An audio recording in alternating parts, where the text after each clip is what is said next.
From VOA Learning English, this is the Agriculture Report in Special English. Animal feed is the biggest cost for most cattle producers.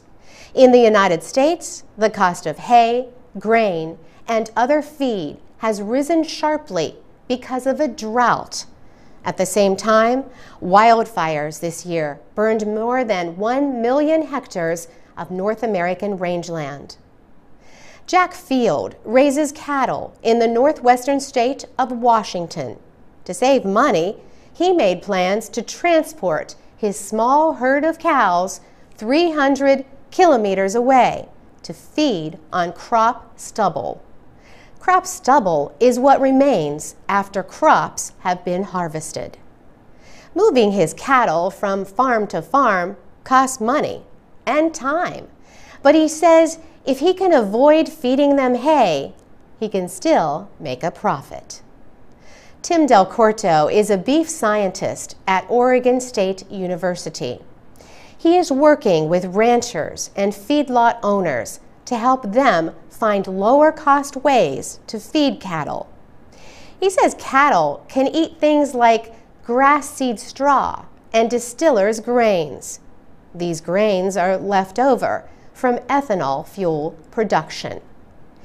He says cattle can also eat vegetables rejected by vegetable processing factories, like green beans and carrots. Tim Del Corto says beef cattle can digest almost anything. The rising cost of feed has led agricultural research universities to give greater attention to what experts call feed efficiency. The University of Idaho has a cattle barn where sensors measure exactly how much food each cow eats. Professor Rod Hill says just because animals are growing at the same rate does not mean they eat the same amount of food.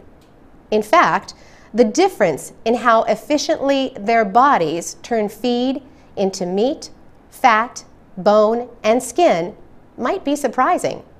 Rod Hill says ranchers can use selective breeding to get the same growth with less feed. But he says not to focus too much on one thing, like reducing fat.